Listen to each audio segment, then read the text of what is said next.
মুসলিমবৃন্দ, প্রশংসা আল্লাহ রাব্বুল আলামিনের জন্য, যার অশেষ রহমতে দীর্ঘ এক সপ্তাহ পরে আমরা আবারও আল্লাহ রাব্বুল আলামিনের সর্বশ্রেষ্ঠ দিন পবিত্র জুমার দিনে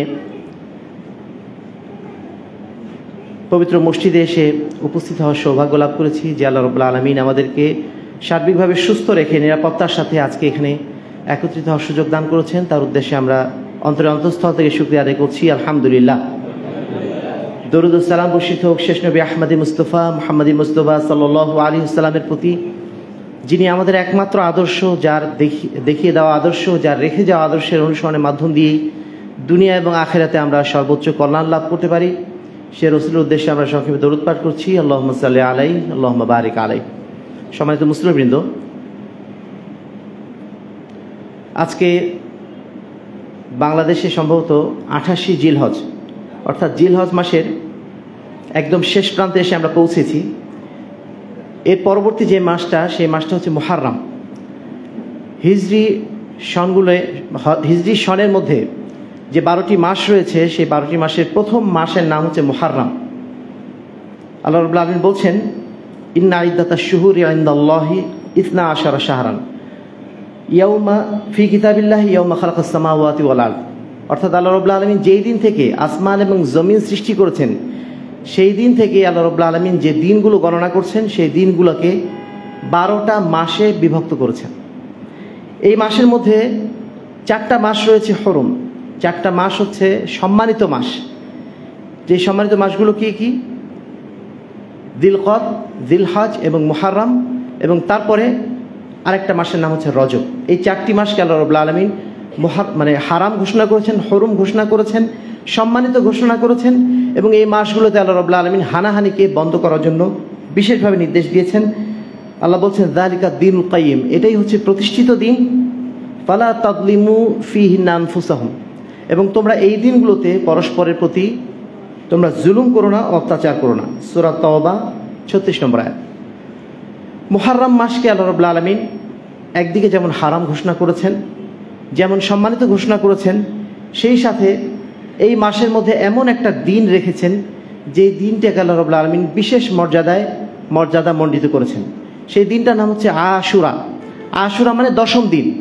মুহাররম মাসের 10ম দিনকে বলা হয় আশুরা।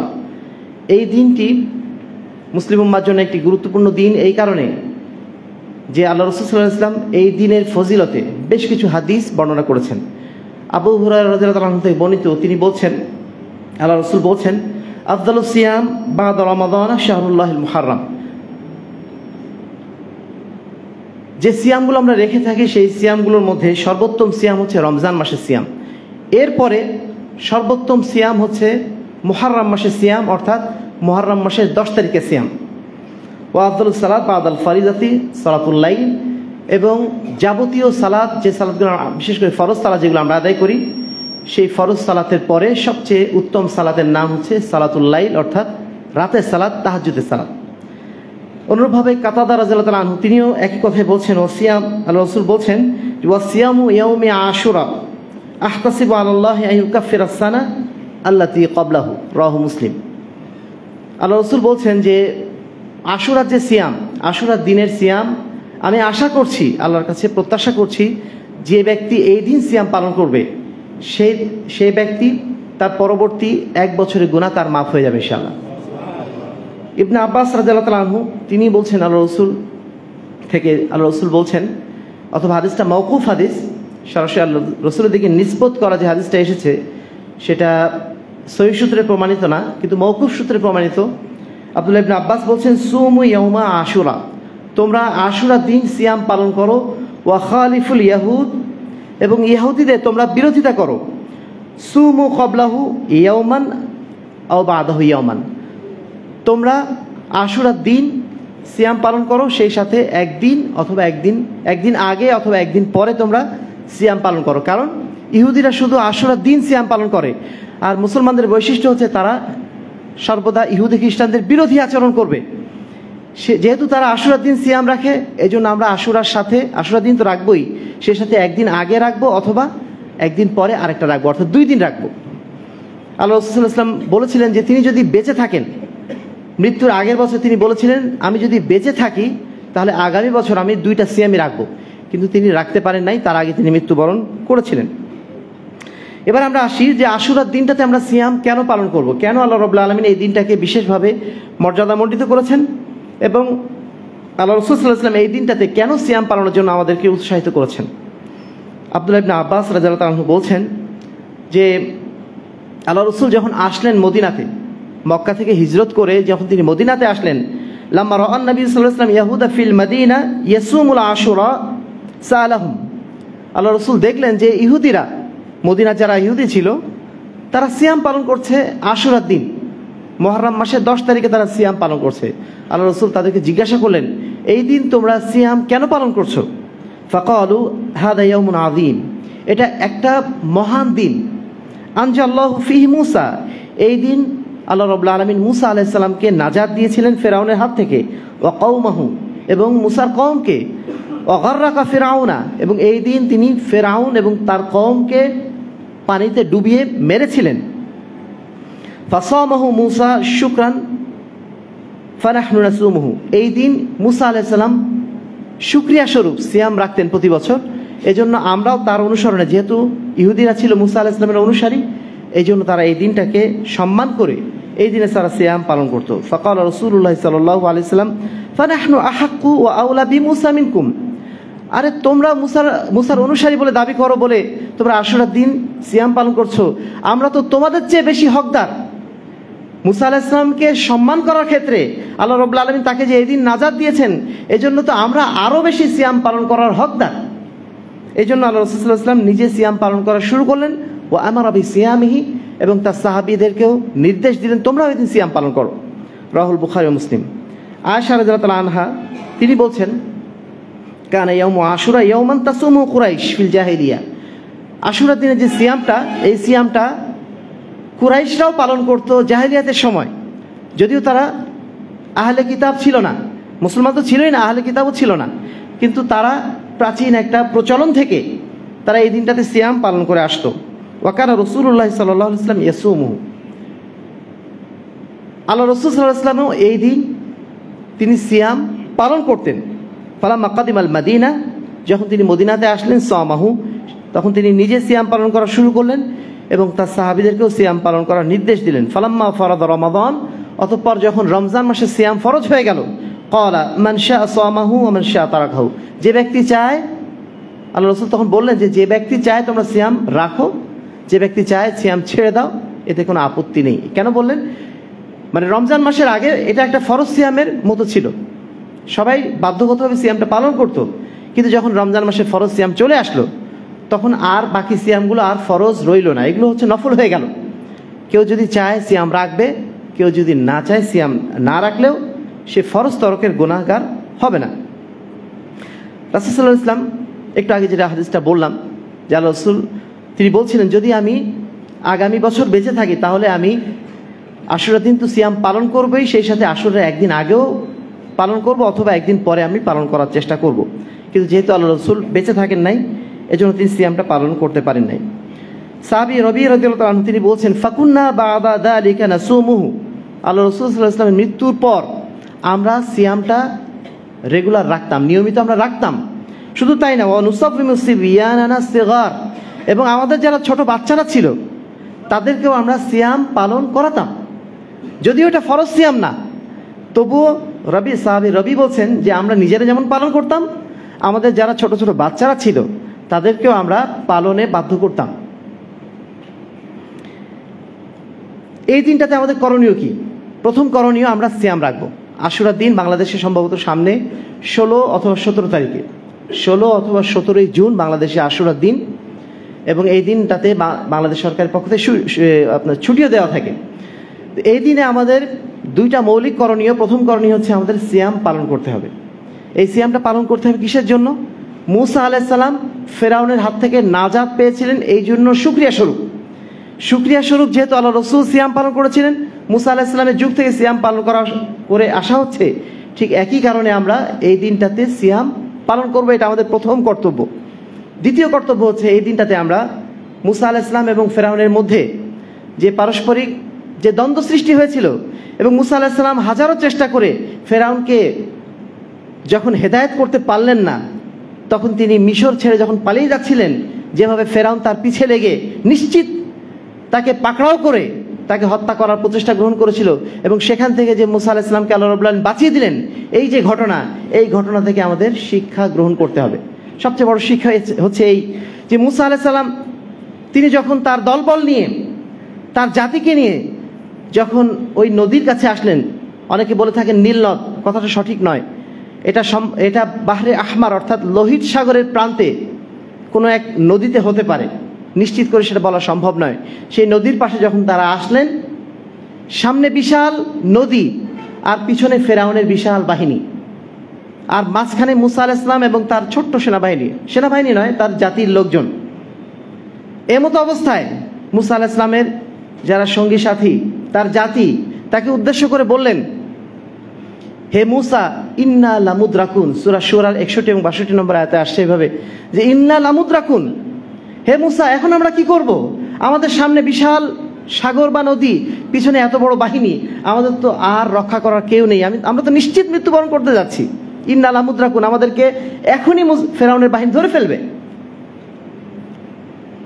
এই সময় যে জবাবটি মুসা আলাইহিস সালাম দিয়েছিলেন, এটা আমাদের জন্য, আমাদের বিশেষ করে যারা ঈমানদার হিসেবে নিজেদের দাবি করি, তাদের জন্য এটা অত্যন্ত গুরুত্বপূর্ণ একটি আয়াত। এবং এই বক্তব্যটাই সমস্ত নবীদের, সমস্ত আম্বিয়া কেরামের ছিল। তিনি কি বললেন? কাল্লা ইন্না মাইয়া রব্বি সায়াহদিন। কখনোই হতে পারে না। আল্লাহ রাব্বুল আলামিন যেহেতু আমাদেরকে নির্দেশ দিয়েছেন হিজরত করার, তিনি আমাকে কখনোই বিপদগ্রস্ত করতে পারেন না। কাল্লা ইন্না মাইয়া রব্বি সায়াহদিন, নিশ্চয়ই আল্লাহ রাব্বুল আলামিন আমাকে পথ দেখাবেনই। সায়াহদিন, ওই অবস্থায়, যে অবস্থায় কোনো স্বাভাবিক মানুষ, সাধারণ মানুষের পক্ষে কোনো অবস্থাতেই চিন্তা করা সম্ভব না যে তার পক্ষে নাজাত পাওয়ার কোনো সুযোগ আছে। তারা নিশ্চিত মৃত্যুর প্রস্তুতি নিত, কিন্তু মুসা আলাইহিস সালাম তিনি যেহেতু আল্লাহর পক্ষ থেকে তিনি নির্দেশপ্রাপ্ত হয়েছেন, তিনি জানতেন যে নিশ্চয়ই আল্লাহ রাব্বুল আলামিন তার সাথে আছেন, তিনি অবশ্যই পথ দেখাবেন, কোনো না কোনোভাবে অবশ্যই তাকে নাজাতের ব্যবস্থা করে দেবেন। এই যে মানে দৃঢ় ইমানি বল, আল্লাহর উপর যে তাওয়াক্কুল, এই তাওয়াক্কুল কেবলমাত্র প্রকৃত ইমানদারই রাখতে পারে, প্রকৃত ইমানদার ছাড়া কোনো ব্যক্তি রাখতে পারে না। মুসা আলাইহিস সালামের এই ঘটনা থেকে আমাদের সবচেয়ে বড় শিক্ষা হচ্ছে এই ইমানের শিক্ষা, তাকওয়ার শিক্ষা। আমরা তাওহীদের কথা বলি, তাওহীদ মানে আজকাল আমরা অনেক সময় মনে করে ফেলেছি যে তাওহীদ মানে শুধুমাত্র আল্লাহ রাব্বুল আলামিন 7 আসমানের উপর আরশে আছেন, এইটুকু বিশ্বাস করার নাম তাওহীদ, এবং মাজারে না যাওয়ার নাম তাওহীদ। তাওহীদের সংজ্ঞাটাকে আমরা খুব সংকীর্ণ গণ্ডিতে নিয়ে চলে এসেছি। তাওহীদ জীবনের প্রত্যেকটা মুহূর্তে প্রয়োজন, প্রত্যেকটা মুহূর্তে আল্লাহর উপর তাওয়াক্কুল করা, প্রত্যেকটা মুহূর্তে আল্লাহর বিধানকে মেনে চলা, প্রত্যেকটা মুহূর্তে আল্লাহকে স্মরণ করার নামই তাওহীদ। তাওহীদ মানে শুধুমাত্র কয়েকটা মুখস্থ বলি নয়। আমি আপনি বিপদে পড়ে গেছি, কোনো সমস্যায় পড়ে গেছি, সঙ্গে সঙ্গে এমন অবস্থা হয়ে গেছে, কোনো অবস্থাতে যেন ধৈর্য রাখতে পারছি না, আল্লাহর উপর তাওয়াক্কুল রাখতে পারছি না, হাজার রকম অভিযোগ করে বসছি, মানুষের কাছে যে নানা রকম ধর্ণা দিয়ে বসছি, যারা শক্তিমান ব্যক্তি তাদের কাছে যে প্রার্থনা করে বসছি, এই সমস্ত অবস্থা আমাদের তৈরি হচ্ছে। তার মানে কি আমাদের যথেষ্ট তাওয়াক্কুলের ঘাটতি আছে, যথেষ্ট ইমানের ঘাটতি রয়েছে। আল্লাহর উপরে প্রকৃত অর্থে যে বিশ্বাসটা আমার থাকা দরকার ছিল, সেই বিশ্বাসটা আমার মধ্যে নেই, যদিও আমরা নিজেকে তাওহীদে বিশ্বাসী বলে দাবি করছি। সম্মানিত উপস্থিতি, তাহলে আমাদের আশুরা উপলক্ষে এই দুটো মৌলিক কর্তব্য। এবার আমরা যেটা আসব, বাংলাদেশ কেন, সারা বিশ্বের প্রেক্ষাপটে আজকে মুসলমানদের যে অবস্থা, আমরা মুসলিম উম্মাহ ইসলামের মৌলিক বিধিবিধানগুলো যত না অনুসরণ করি, তার চেয়ে কুসংস্কারগুলো বেশি পালন করতে অভ্যস্ত। মৌলিক জিনিসগুলো আমাদের পালন করার খোঁজ নাই। কোথায় কি আজে বাজে কেউ আবিষ্কার করেছে কোনো জিনিস, সেটার পিছনে আমরা পড়ে আছি। 99% মুসলমানের আজকে এই অবস্থা। এই জন্য যখন আমরা শিরক বেদাতের কথা বলি, তখন তারা তেলে বেগুনে জ্বলে ওঠে। তাওহীদ এবং সুন্নাতের পক্ষে কথা বললে তাদের গায়ে রাগ ধরে যায়, তারা এই কথাগুলো শুনতে চান না। তারা শুনতে চান কোথায় কি রসম রেওয়াজ আছে, কোথায় কি কুসংস্কার আছে, বাপদাদা কি পালন করে এসেছে, সমাজে কি চলে, এগুলো নিয়েই তারা মহাব্যস্ত। আজকে আশুরার দিন, যে সামনে 10টা দিন পরে যে আশুরার দিনটা আসবে, সেই আশুরার দিন উপলক্ষে ঠিক একই ধরনের বহু কাহিনী আমাদের বাঙালি সমাজে তৈরি হয়ে আছে। এই জাহিলিয়াতগুলোর মধ্যে প্রথম যে জাহিলিয়াতের কথা আমরা উল্লেখ করব, সেটা হচ্ছে ধর্মীয় জাহিলিয়াত। এই দিনকে কেন্দ্র করে আজকে আমরা শুধুমাত্র কিছু তাওহীদপন্থী যে মসজিদগুলো আছে, সেই মসজিদগুলো ছাড়া এই সপ্তাহের খুতবাতে এবং আগামী সপ্তাহের খুতবাতে আপনারা শুধু শুনবেন এটাই, যে আশুরা মানে কারবালা দিবস। আমাদের পত্রপত্রিকাতে সব কারবালা দিবস, এমনকি যে পত্র মানে আমাদের সরকারি ছুটি যেটা দেওয়া হয়েছে সেই সরকারি ছুটি ঘোষণাতেও এবং সেইখানে যে বিবৃতি দেওয়া হবে সেই বিবৃতিতেও বলা হবে কারবালার ঘটনা।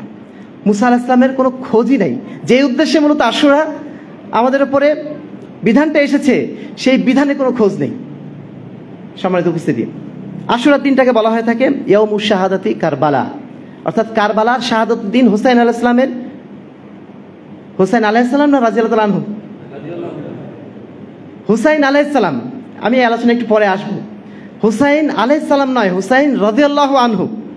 হুসাইন তিনি কোনো নবী ছিলেন না, তিনি কোনো মাসুম ইমাম নন, তিনি হচ্ছেন আল্লাহ রাসূল সাল্লাল্লাহু আলাইহি ওয়াসাল্লামের দৌহিত্র, তার পৌত্র এবং সেই সাথে একজন জলিলুল কদর সাহাবী। এজন্য তার নামের সাথে আমরা কি বলবো? রাদিয়াল্লাহু আনহু। আলাইহিস সালাম বানিয়েছে কারা? পরবর্তী যারা শিয়ারা, ইমামিয়া যারা, তারা এগুলো বানিয়েছে।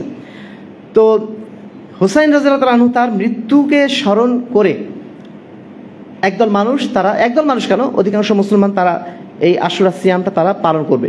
মূলত হুসাইন রাদিয়াল্লাহু তাআলা আনহুর মৃত্যুকে স্মরণ করে এই যে কারবালা দিবসে চালু হলো আশুরার দিনে, এটা চালু হয়েছিল কবে? মূলত আল্লাহ রাসূল সাল্লাল্লাহু আলাইহি ওয়াসাল্লামের মৃত্যুর প্রায় 350 বছর পরে। কে চালু করেছিলেন? আব্বাসীয় খলিফা মুতি' বিন মুক্তাদির, তার আমলে বাগদাদে একজন শক্তিশালী শিয়া শাসক ছিলেন, তার নাম হচ্ছে মুইজুদ্দৌলা। এই মুইজুদ্দৌলা কি করলো? তিনি 352 হিজরিতে সর্বপ্রথম বাগদাদের বুকে এই কারবালার নাম দিয়ে আশুরার বিধানটা চালু করা শুরু করে দিলেন এবং এই দিন তিনি বললেন যে এই দিন তোমাদেরকে শোক পালন করতে হবে। শোক পালন করার জন্য তিনি নির্দেশ দিয়ে দিলেন বাগদাদবাসীকে। তার এই নির্দেশ শুধু শিয়ারাই মান্য করলো, আর যারা সুন্নি ছিল তারা সেই দিন চুপচাপ থেকে গেল। যেহেতু তারা সংখ্যালঘিষ্ঠ ছিল, তারা চুপচাপ থেকে গেল, তারা তেমন কিছু বলে নাই। কিন্তু পরের বছর যখন দেখলো এই মুইজুদ্দৌলা যখন দেখলো যে সুন্নিরা তো পালন করছে না, তখন তিনি বাধ্যতামূলক করে দিলেন যে এই রাষ্ট্রে যারা বসবাস করবে তাদের প্রত্যেককেই আশুরার দিন কারবালা উপলক্ষে বা হুসাইন রাদিয়াল্লাহু তাআলা আনহুর মৃত্যু উপলক্ষে এই দিন শোক প্রকাশ করতে হবে। এই ঘোষণা যখন দেওয়া হলো তখন শিয়া সুন্নিদের মধ্যে মারামারি শুরু হয়ে গেল। সেই যুগ থেকে আজও পর্যন্ত এই আশুরার দিনকে কেন্দ্র করে শিয়া সুন্নিদের মধ্যে নানা দেশের সংঘাত কিন্তু লেগেই থাকে। আমি যখন পাকিস্তানে ছিলাম তখন দেখতাম যে এই আশুরার দিনটাকে কেন্দ্র করে যেই ধরনের নিরাপত্তা ব্যবস্থা নেওয়া হতো, সারা বছরের মধ্যে এরকম নিরাপত্তা ব্যবস্থা রাস্তাঘাটে থাকতো না। কারণ ওখানে মাঝে মধ্যেই শিয়া সুন্নিদের মধ্যে মারামারি হতো এই আশুরার দিনটাকে কেন্দ্র করে, এবং সেটা সূত্রপাত হয়েছিল সেই 352 হিজরিতে, আজ থেকে প্রায় 1000 বছর আগে। এরও এক বছর আগে 351 হিজরিতে আরেকটা ঘটনা ঘটেছিল। আমরা গত দিনগুলোতে কখনো খেয়াল করি নাই, এই বছর যেটা খেয়াল করলাম যে একটা নতুন ঈদ বাংলাদেশে চালু করেছে আহলে সুন্নাত ওয়াল জামাত নামধারী একদল ব্যক্তি, যারা মূলত ব্রেলভি, যারা মূলত কি বলবো কবর পূজারী গ্রুপ।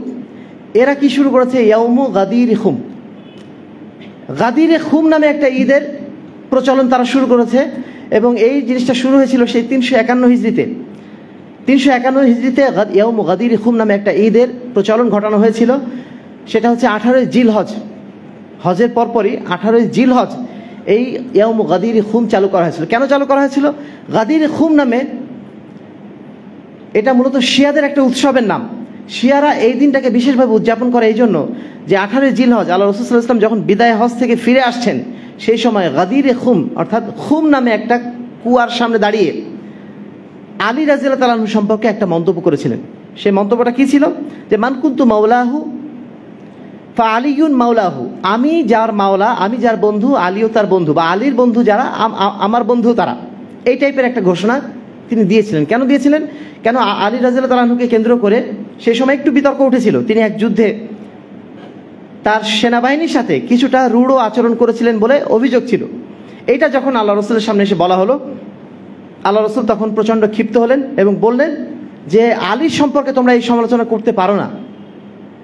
আলী এমন একজন ব্যক্তি, আমি যার বন্ধু আলীও তার বন্ধু, এই ধরনের একজন জলিলুল কদর মানুষ।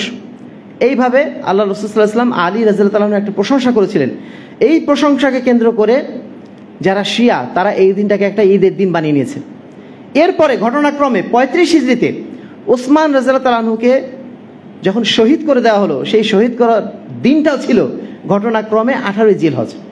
তো 351 হিজরিতে যখন মুইজ্জুদ্দৌলা তিনি যখন এই ইয়াউমু গাদির খাম বা গাদির খুম নামে এই ঈদের দিনটা চালু করলেন, সেই ঈদের দিনটা চালু করার সময় তিনি মূলত ওসমান রাদিয়াল্লাহু তাআলা আনহুকে যে শহীদ করে দেওয়া হয়েছিল সেই খুশিতে এই গাদির খুম নামে এই ঈদটা চালু করেছিলেন। সেই ঈদটা এখন আজকের দিনে আমরা লক্ষ্য করছি যারা ব্রেলভি নামধারী তারা বাংলাদেশেও পালন করছে ইয়াউমু গাদির খুম নামে, এবং তারা এর নামে একটা গানও বানিয়েছে।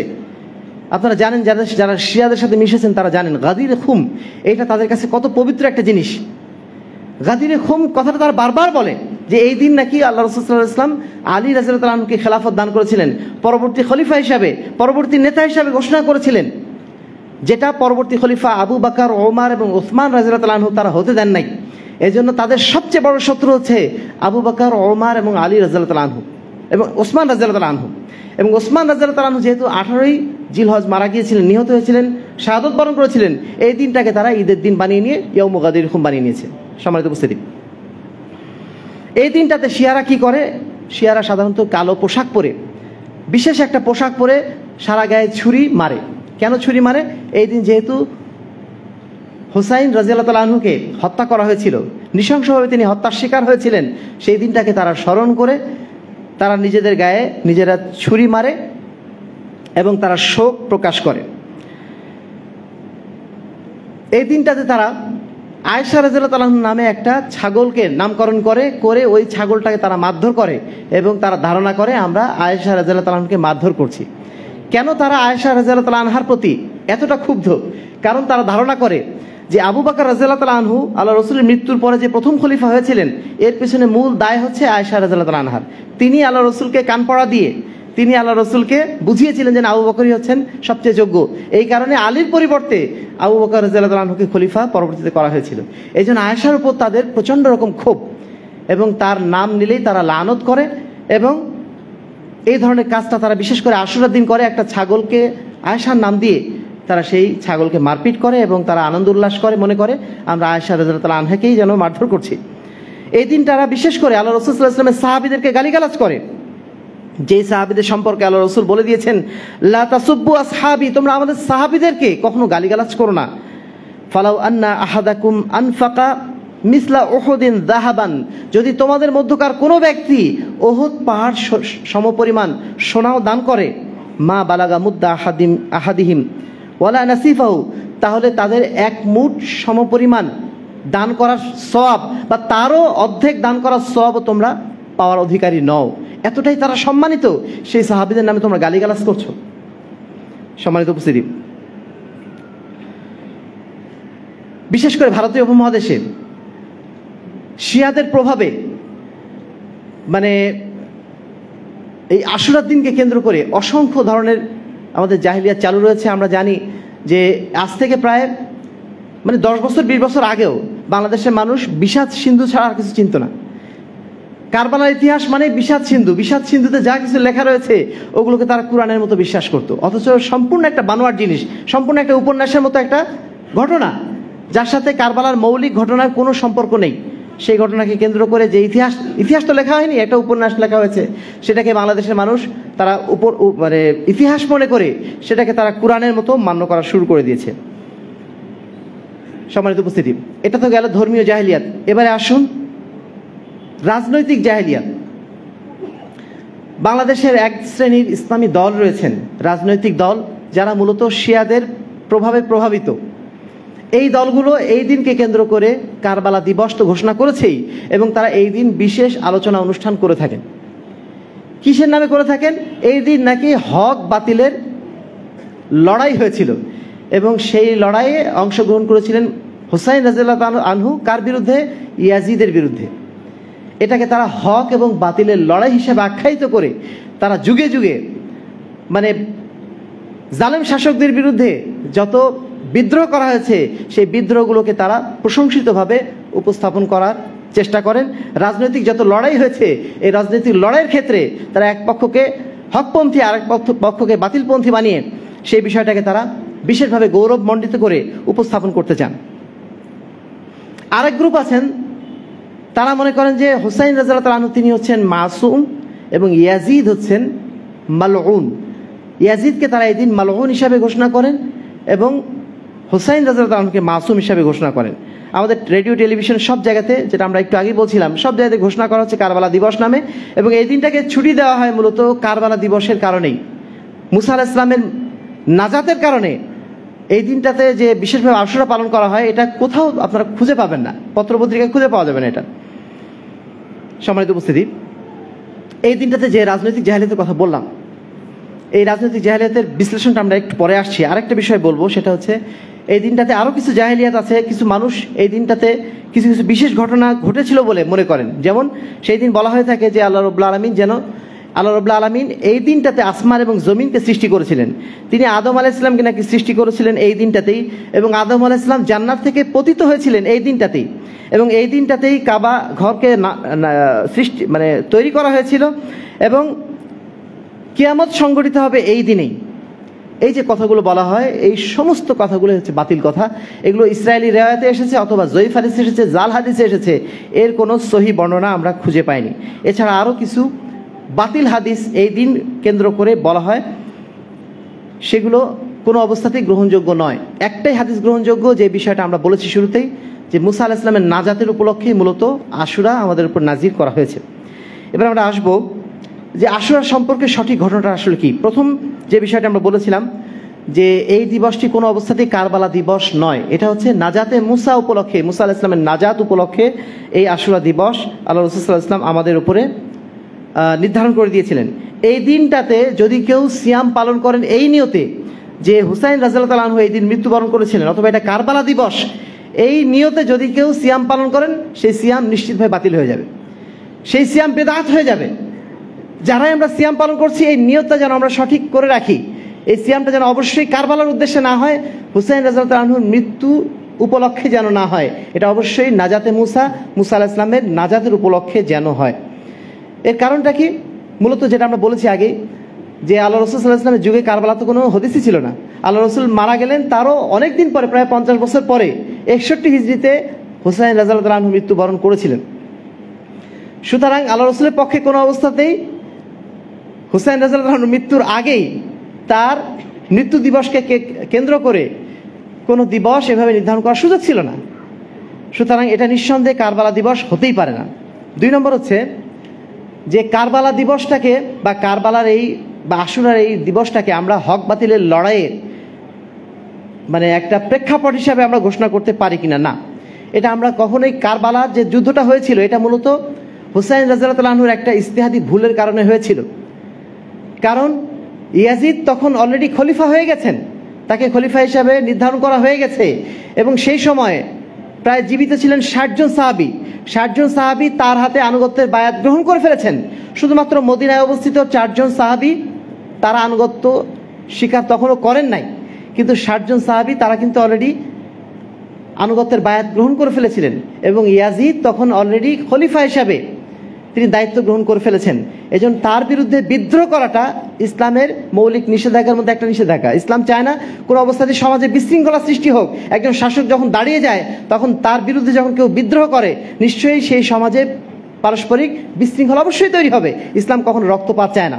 এই কারণে একজন জালিম শাসকও যদি ক্ষমতায় চলে যায়, সেই শাসকের বিরুদ্ধে ইসলাম বিদ্রোহ করতে নিষেধ করে দিয়েছে, তাকে নসিহত করার কথা বলেছে, তাকে নসিহত করতে হবে, যে কোনো মূল্যে তাকে জুলুম থেকে বিরত রাখার চেষ্টা করতে হবে, কিন্তু তার বিরুদ্ধে বিদ্রোহ করা এটা ইসলামে নিষেধ। এজন্য আব্দুল্লাহ ইবনে ওমর রাদিয়াল্লাহু তাআলা আনহু বারবার হুসাইন রাদিয়াল্লাহু তাআলা আনহুকে নিষেধ করেছিলেন যে আপনি কুফায় যেন না, কুফাবাসী আপনাকে ডাকছে বটে, তারা বলছে আপনাকে তারা সহযোগিতা করবে, আপনার কাছে তারা বায়াত গ্রহণ করবে, তারা আনুগত্য করবে, কিন্তু এই কথাটা সঠিক নয়। তারা অবশ্যই আপনাকে অপমানিত করবে, লাঞ্ছিত করবে, এবং আপনি বিপদগ্রস্ত হবেন, আপনি যেন না সেখানে। কিন্তু হুসাইন রাদিয়াল্লাহু তাআলা আনহু তার ইজতিহাদি ভুলের কারণে তিনি সেই দিন গিয়েছিলেন কুফায়। কুফায় যাওয়ার পরে যখন তিনি অবস্থা দেখলেন অন্যরকম, যখন দেখলেন যে কুফাবাসী তার কাছে আনুগত্য স্বীকার করে নাই, তাকে ডেকেছিল বটে, কিন্তু তাকে ধোঁকা দিয়ে তারা পিছনে সরে গেছে এবং তার আনুগত্যের বায়াত গ্রহণ করে নাই, সেই সময় হুসাইন রাদিয়াল্লাহু তাআলা আনহু তৎকালীন যে শাসক ছিল কুফার, উবাইদুল্লাহ ইবনে জিয়াদ, তাকে ডেকে তিনি বললেন, বা তার কাছে তিনি একজন প্রতিনিধি প্রেরণ করলেন যে আমাকে 3টা কাজ করার সুযোগ দাও।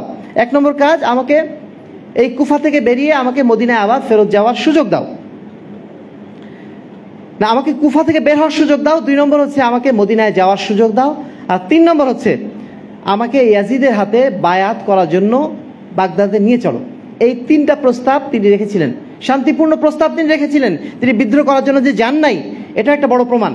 তো যাই হোক, তারপরে তার এই কথা না শুনে উবাইদুল্লাহ ইবনে জিয়াদ বলল যে না, আমার হাতেই তোমাকে বায়াত গ্রহণ করতে হবে, খলিফা পর্যন্ত যাওয়ার দরকার নেই, তুমি আমার কাছে বায়াত করো।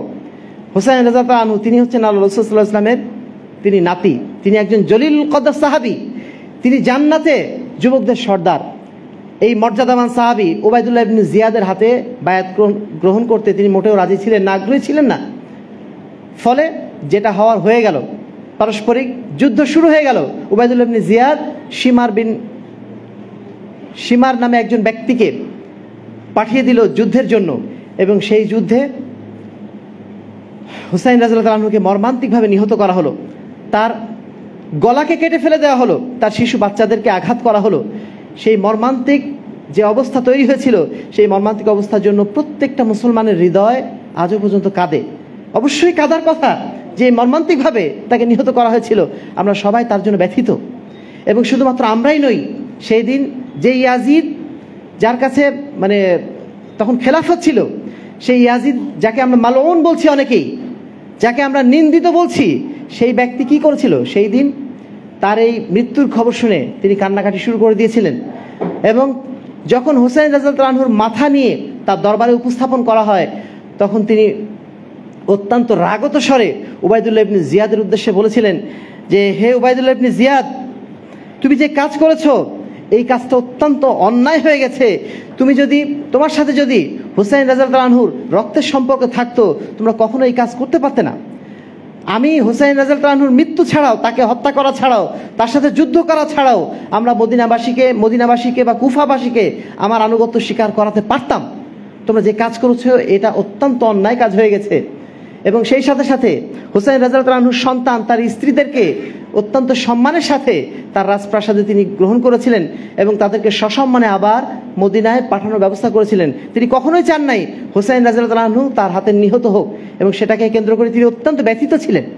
সম্মানিত উপস্থিতি, ইয়াজিদকে মালউন বলা হচ্ছে।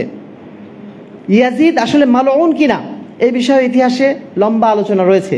যারা আহলুস সুন্নাত ওয়াল জামাতের অনুসারী, তারা ইয়াজিদ, যিনি ছিলেন মুআবিয়া রাদিয়াল্লাহু আনহুর সন্তান, তাকে কখনো মালউন তারা বলেন না। অবশ্যই ইয়াজিদকে আমরা প্রশংসা করছি না, যেহেতু তার আমলেই হুসাইন রাদিয়াল্লাহু আনহুর মৃত্যু হয়েছিল।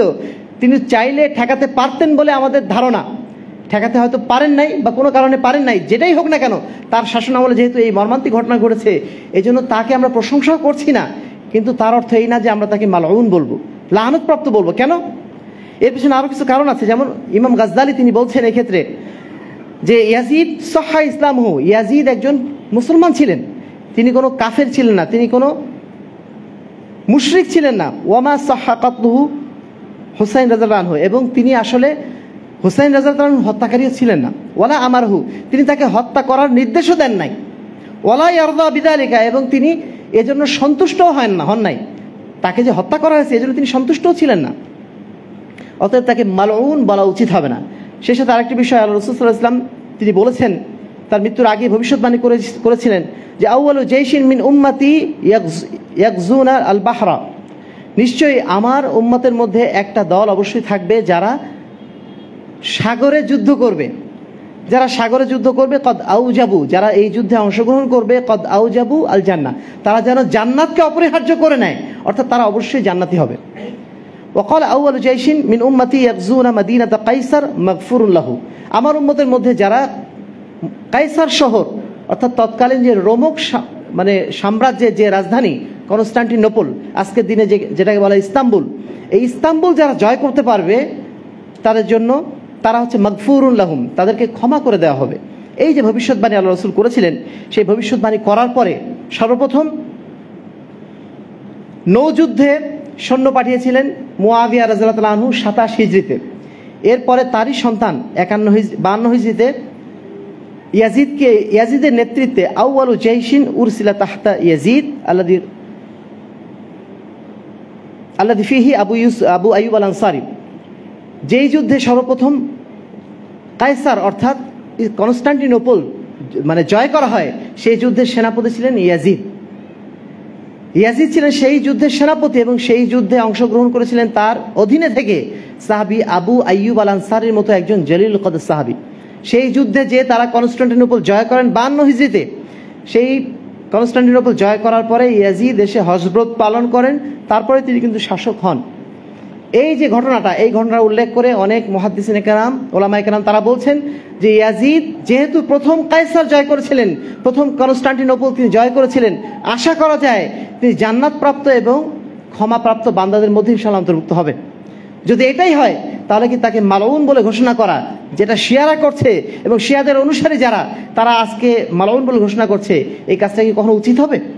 সম্মানিত উপস্থিতি, তাহলে যেটা বলছিলাম যে কোনো অবস্থাতেই যেন আমরা এটাকে আমরা হক বাতিলের লড়াইয়ের ক্ষেত্র না মনে করি। এটা হুসাইন রাদিয়াল্লাহু আনহুর একটা রাজনৈতিক ভুল ছিল, ইজতিহাদি একটা ভুল সিদ্ধান্ত ছিল, যেটা কোনো সাহাবী কিন্তু সমর্থন করেন নাই। যদি এটা হক বাতিলের লড়াই হতো তাহলে সাহাবায়ে কেরাম এটাকে সমর্থন করতেন না। 60 জন সাহাবী, তারা কেউ তৎকালীন যুগে বেঁচে ছিলেন 60 জন সাহাবী, তারা কেউ সমর্থন করলেন না। তাহলে সেই যুদ্ধটাকে আমরা কখনো হক বাতিলের লড়াই বলতে পারি? কোনো অবস্থাতেই বলতে পারি না। সম্মানিত উপস্থিতি, এবারে আসুন যে কারবালাকে আমরা শোক দিবস হিসাবে ঘোষণা করতে পারি কিনা। ইসলামে আসলে শোক দিবস বলে কোনো কিছু নেই। ইসলামের শোক দিবস বলে কিছু নেই। ইসলামের শোক দিবস ঘোষণারও কোনো সুযোগ নেই। এমনকি ইসলামে শোক করার জন্য মাত্র 3 দিন সুযোগ দেওয়া হয়েছে। শুধুমাত্র স্ত্রীর ক্ষেত্রে একটু লম্বা সময় দেওয়া হয়েছে ইদ্যত পালনের জন্য, 4 মাস 10 দিন একটা সময় দেওয়া হয়েছে। এই ছাড়া সাধারণভাবে 3 দিনের বেশি কারো মৃত্যুতে শোক প্রকাশও করা যাবে না। সেইখানে আমরা বছরের পর বছর হুসাইন রাদিয়াল্লাহু আনহুর মৃত্যুর জন্য শোক হিসাবে, শোক দিবস হিসাবে এই আশুরা পালন করব, এটা নিঃসন্দেহে একটা অন্যায়, বেদাত এবং নিঃসন্দেহে ইসলামের মধ্যে নতুন একটা আবিষ্কার। কারণ এই ধরনের মৃত্যু, এই যে হুসাইন রাদিয়াল্লাহু আনহুর একটা মর্মান্তিক মৃত্যু হয়েছিল, এই মৃত্যু শুধুমাত্র হুসাইন রাদিয়াল্লাহু আনহু হয়নি, ইসলামের 3 খলিফার মৃত্যু। ইসলামের 3 খলিফার মৃত্যু হয়েছিল এইভাবে। ওমর রাদিয়াল্লাহু আনহু, ওসমান রাদিয়াল্লাহু আনহু এবং আলী রাদিয়াল্লাহু আনহু, 3 জনকেই নিহত করা হয়েছিল অত্যন্ত মর্মান্তিকভাবে। এরপরে সাহাবীদের অনেকেই মর্মান্তিকভাবে নিহত হয়েছেন। আম্বিয়া কেরাম ইতিপূর্বে কত হয়েছেন মর্মান্তিকভাবে, তারাও নিহত হয়েছিলেন। কিন্তু তাদের কারণ মৃত্যু দিবস উপলক্ষে আমরা শোক পালন করি না, শোক দিবস ঘোষণা করি না। কেন শুধুমাত্র হুসাইন রাদিয়াল্লাহু আনহুকে উপলক্ষ করে শোক দিবস ঘোষণা করতে হবে? নিঃসন্দেহে এটা একটা বাতিল পন্থা, যেই পন্থা আল্লাহ রাসূল সাল্লাল্লাহু আলাইহি ওয়াসাল্লাম আমাদেরকে বলেন নাই অনুসরণ করতে এবং আমাদের জন্য নির্ধারণ করে দেননি। সম্মানিত উপস্থিতি, সর্বশেষ সেটা হচ্ছে আমি শুরুতে যেটা বললাম যে হুসাইন রাদিয়াল্লাহু আনহু, তাকে আমরা রাদিয়াল্লাহু তাআলা আনহু বলবো না, রাদিয়াল্লাহু আনহু বলবো, আলাইহিস সালাম বলবো না। আলাইহিস সালাম এটা কারা বলে? এরা বলে শিয়ারা। শিয়াদের 12 জন ইমাম আছেন। 12 জন ইমামের মধ্যে দ্বিতীয় ইমাম হচ্ছেন হুসাইন রাদিয়াল্লাহু আনহু, যাদেরকে তারা মনে করেন মাসুম। আজকের যুগে যারা ইরানের শাসক হিসাবে আছে তাদেরকে বলা হয় ইসনা আশারিয়া শিয়া। ইসনা আশারিয়া মানে 12 জন ইমামকে যারা তাদের ইমাম হিসাবে ঘোষণা করেছে এবং এই 12 জন ইমামকে তারা মাসুম মনে করে, নবীদের কাতারে মনে করে। এই জন্য তারা হুসাইন রাদিয়াল্লাহু তাআলা আনহুকে রাদিয়াল্লাহু না বলে কি বলে? আলাইহিস সালাম। আমরা যারা আহলুস সুন্নাত ওয়াল জামাতের অনুসারী, আমরা যারা আল্লাহর রাসূল সাল্লাল্লাহু আলাইহি ওয়াসাল্লামের অনুসারী, তারা কখনোই হুসাইন রাদিয়াল্লাহু তাআলা আনহুকে নবী কি বলে মনে করি? অনেকে আলী রাদিয়াল্লাহু তাআলা আনহুকে কি বলছেন? ইমাম আলী অথবা ইমাম হুসাইন। ইমাম হুসাইনও বলা যাবে না, বলতে হবে হুসাইন রাদিয়াল্লাহু তাআলা আনহু। তিনি ইমাম নন। যেই উদ্দেশ্যে তারা ইমাম ঘোষণা করেছে সেই ইমাম আমরা বিশ্বাস করি না। আমরা তাকে সাহাবায়ে কেরামদের মধ্যে সবচেয়ে সম্মানিত সাহাবীদের মধ্যে একজন মনে করি। সর্বোপরি তিনি জান্নাতে যুবকদের সর্দার, তিনি অত্যন্ত সম্মানিত একজন সাহাবী, কিন্তু তার অর্থ এই না তিনি হচ্ছেন ইমাম, যেটা শিয়া ইসনা আশারি বিশ্বাস করছে। অতএব আমরা ভুলেও যেন উচ্চারণ না করি। বাংলাদেশে আমাদের প্রচলন হয়ে গেছে এমন যে আমরা আলী রাদিয়াল্লাহু তাআলার নাম উল্লেখ করলে ইমাম বলি অথবা আলাইহিস সালাম বলি। এটা নিঃসন্দেহে আমাদের অজ্ঞতার ফসল, আমরা জানি না বলে এই কাজটা করে ফেলি। বিশেষ করে আমাদের উপমহাদেশ এটা শিয়া অধ্যুষিত এলাকা ছিল, এই কারণে আমাদের চালচলন আচার আচরণের মধ্যে বহু শিয়াদের তরিকা ঢুকে গেছে। এজন্য আমাদের বহু মানুষের নাম দেখবেন নামের শেষে আলী, হাসান আলী, মোহাম্মদ আলী অথবা হুসাইন, অমুক হুসাইন, অমুক হাসান।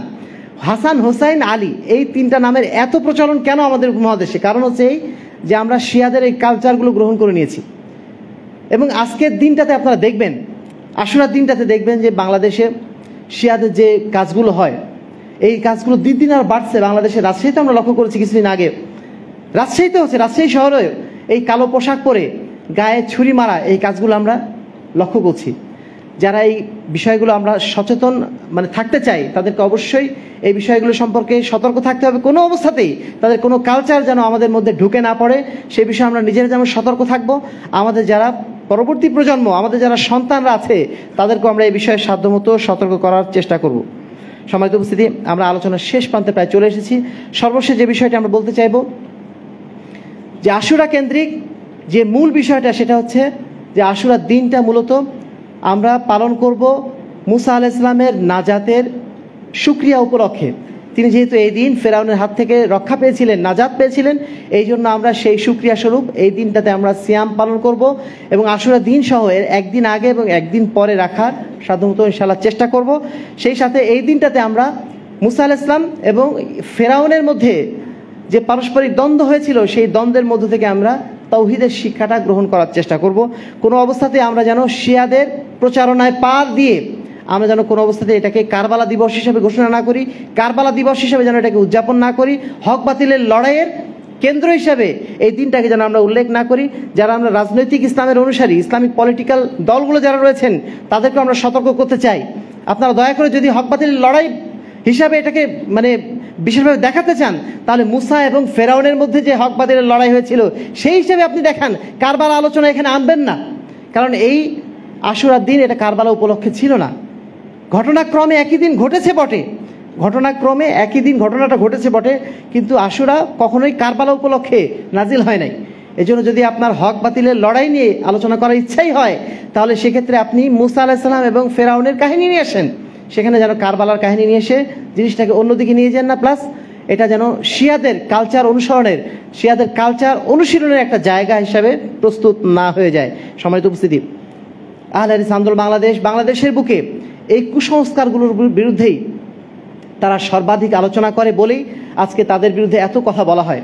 আমরা মূলত আমাদের দাওয়াত মানুষের কাছে একটাই, সূরা নিসার 59 নম্বর আয়াত, ইয়া আইয়ুহাল্লাযীনা আমানু আতিউল্লাহ ওয়া আতিউর রাসূল, হে ঈমানদারগণ তোমরা আল্লাহর আনুগত্য করো, তোমরা রাসূলের আনুগত্য করো, ওয়া উলিল আমরি মিনকুম, তোমাদের মধ্যে যারা নেতৃবৃন্দ আছেন, তোমাদের মধ্যে যারা উলামায়ে কেরাম আছেন, তাদেরও তোমরা অনুসরণ করো, তাদের সত্য কথা তোমরা অনুসরণ করো।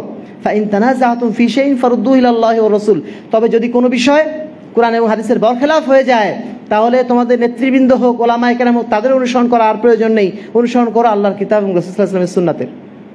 আমাদের বক্তব্য একটাই, আমাদের সমাজে হয়তো অনেক কুসংস্কার চালু হয়ে আছে, অনেক শিরক বিদআত চালু হয়ে আছে বলেই, হাজার বছর ধরে চালু হয়ে আছে বলেই সেটাকে আমরা অনুসরণ করতে হবে, এই নীতিতে আমরা বিশ্বাসী নই। আমাদের একটাই নীতি, সেটা হচ্ছে আতিউল্লাহ ওয়া আতিউর রাসূল, আর আল্লাহর আনুগত্য এবং রাসূলের আনুগত্য।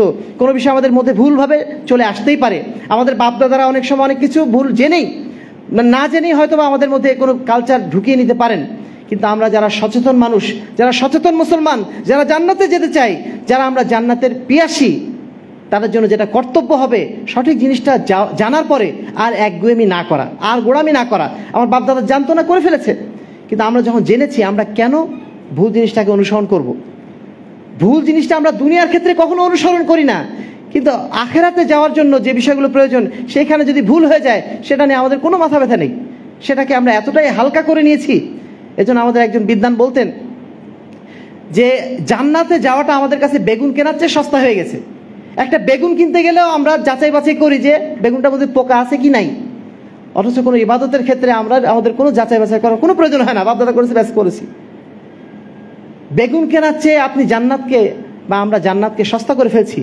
আমাদের ভাবার দরকার, যারা আমরা এখানে উপস্থিত রয়েছি, যারা উপস্থিত নেই, প্রত্যেকের প্রতি আমাদের একটাই আহ্বান, সূরা নিসার 59 নম্বর আয়াতটা, এটা আমাদের জীবনের মৌলিক যাত্রাপথের পথিক যেন হয়, এটাই যেন আমাদের মূল রাস্তা হয়। আতিউল্লাহ ওয়া আতিউর রাসূল, আল্লাহর আনুগত্য এবং রাসূলের আনুগত্য করো।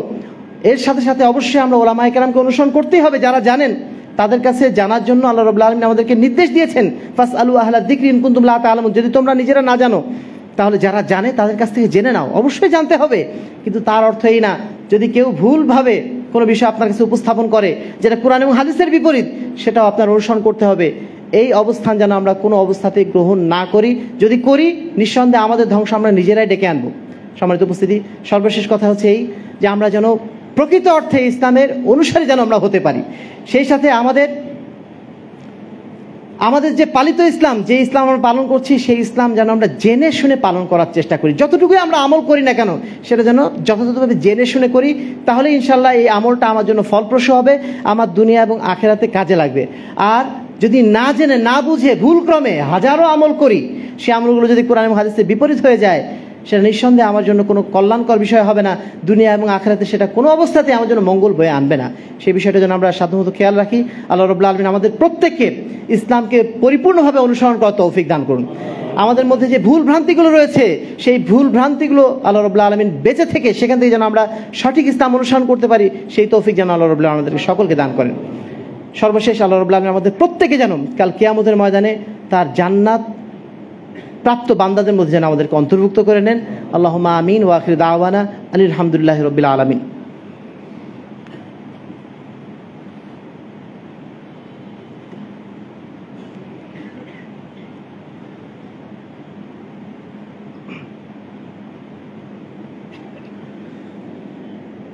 ইন্নাল হামদুলিল্লাহ নাহমাদুহু ওয়া নাস্তাঈনুহু ওয়া নাস্তাগফিরুহু ওয়া নু'মিনু বিহি ওয়া নাতাওয়াক্কালু আলাইহি ونعوذ بالله من شرور أنفسنا ومن سيئات أعمالنا من يهدي الله فلا مضل له ومن يضلله فلا هادي له ونشهد أن لا إله إلا الله ونشهد أن محمدا عبده ورسوله أما بعد فأعوذ بالله من الشيطان الرجيم بسم الله الرحمن الرحيم يا أيها الذين آمنوا صلوا عليه وسلموا تسليما اللهم صل على محمد وعلى آل محمد كما صليت على إبراهيم وعلى آل إبراهيم إنك حميد مجيد اللهم بارك على محمد وعلى آل محمد كما باركت على إبراهيم وعلى آل إبراهيم إنك حميد مجيد। সম্মানিত উপস্থিতি, আজকে আমরা যে আলোচনাটা উপস্থাপন করলাম, মূলত এই বইটার সারনির্যাস আশুরায়ে মুহররম এবং আমাদের করণীয়। এই বইটা আপনারা নিজেরা পড়বেন এবং আপনাদের আত্মীয় স্বজন যারা আছেন তাদের কাছে অবশ্যই হাদিয়া দেওয়ার চেষ্টা করবেন, যেন তারা আশুরার নামে এই ভুলগুলো থেকে তারা যেন নিজেরা বাঁচতে পারে এবং সেই সাথে তাদের পরিবার পরিজন আত্মীয় স্বজনকে যেন বাঁচাতে পারে। এই জন্য এই বইটা আপনারা নিজেরা পড়বেন এবং আত্মীয় স্বজনকে অবশ্যই হাদিয়া দেওয়ার চেষ্টা করবেন। সেই সাথে আরও দুটো বই সম্প্রতি বের হয়েছে আমাদের হাদিস ফাউন্ডেশন বাংলাদেশ থেকে। একটা হচ্ছে আল্লাহর সান্নিধ্য লাভে ইবাদত, গুরুত্ব, তাৎপর্য, ডক্টর কাবিরুল ইসলাম তার লেখা একটি বই, যেখানে তিনি ইবাদত সম্পর্কে, ইবাদত কীভাবে বিশুদ্ধ হবে এবং ইবাদতের যে বিভিন্ন বিষয়গুলো রয়েছে সেগুলো তিনি বিস্তারিত আলোচনা করেছেন। সেই সাথে দারসে হাদিস সিরিজ মোহতারাম আমির জামাত প্রফেসর ডক্টর মোহাম্মদ আসাদুল্লাহ গালিবের লিখিত যে দারসে হাদিসগুলো মাসিক আত্মাকে এসেছিল, সেগুলোকে একসাথে সংকলন করে পাঠকের জন্য উপস্থাপন করা হয়েছে। এই বইটাও আপনারা যাদের সাধ্য আছে কিনে নেওয়ার জন্য চেষ্টা করবেন ইনশাআল্লাহ। এখানে প্রায় 40টা হাদিসের উপরে দার্স দেওয়া আছে, যেটা আপনাদের দৈনন্দিন জীবনে যেমন কাজে লাগবে, ঠিক তেমনই মানুষের সামনে দার্স উপস্থাপনের ক্ষেত্রে এটা অত্যন্ত কাজে আসবে। এই বইগুলো আপনারা সংগ্রহ করার চেষ্টা করবেন। সম্মানিত উপস্থিতি, আমাদের মধ্যে অনেকে আছেন যারা অসুস্থ অবস্থায় রয়েছেন, আমরা তাদের জন্য দোয়া করি আল্লাহ রাব্বুল আলামিন তাদেরকে যেন শেফায়ে কামেলা এবং আজেলা দান করেন। আমাদের মোহতারাম আমির জামাত প্রফেসর ডক্টর মোহাম্মদ আসাদুল্লাহ গালিব, উনি আজকে একটু অসুস্থ আছেন বলে আসতে পারলেন না, তার জন্য আপনারা দোয়া করবেন আল্লাহ রাব্বুল আলামিন যেন তাকে নেক হায়াত দান করেন। আমরা যখন আমাদের নিজেদের জন্য দোয়া করছি, আমাদের অসুস্থতার জন্য দোয়া করছি, ঠিক সেই সময় আমরা যেন ভুলে না যাই আমাদের ফিলিস্তিনের ভাইদের কথা, যেখানে আজকে প্রায় 40,000-এর মতো মানুষ, বনু আদম, তারা আমার আপনার মতোই মানুষ, পশুর মতো নির্মমভাবে তারা আজকে নিহত হয়ে দুনিয়া থেকে বিদায় হয়েছেন এবং প্রায় 1 লক্ষ মানুষ সেখানে আহত হয়ে তারা আর্তনাদ করছে। আমরা তাদের জন্য দোয়া করি আল্লাহ রাব্বুল আলামিন যারা মৃত্যুবরণ করেছে সেখানে তাদেরকে যেন আল্লাহ রাব্বুল আলামিন শাহাদাতের মর্যাদা দান করেন এবং সেই সাথে তাদের উপর যারা এই লাঞ্ছনা চাপিয়ে দিয়েছেন আল্লাহ রাব্বুল আলামিন তাদেরকে দুনিয়া এবং আখিরাতে সর্বোচ্চ লাঞ্ছনা যেন লাঞ্ছিত করেন, তাদেরকে সর্বোচ্চ অভিশাপে যেন আল্লাহ রাব্বুল আলামিন অভিশপ্ত করেন। তাআদিলু ইবাদাল্লাহ রাহিমাকুমুল্লাহ ইন্নাল্লাহা ইয়া'মুরুকুম বিল আদলি ওয়াল ইহসান ওয়া ইতা'i যিল কুরবা ওয়া ইয়ানহা আনিল ফাহশাই ওয়াল মুনকার ওয়াল বাগি ইয়া'iদুকুম লা'আল্লাকুম তাযাক্কারুন উযকুরুল্লাহ ইয়াযকুরুকুম ওয়াদউহু ইস্তাজিব লাকুম ওয়া লাযিকরুল্লাহি তাআলা আ'লা ওয়া আজাল্লু ওয়া আতাম্মু ওয়া আহাম্মু আকবার। আকিমিস সালাহ।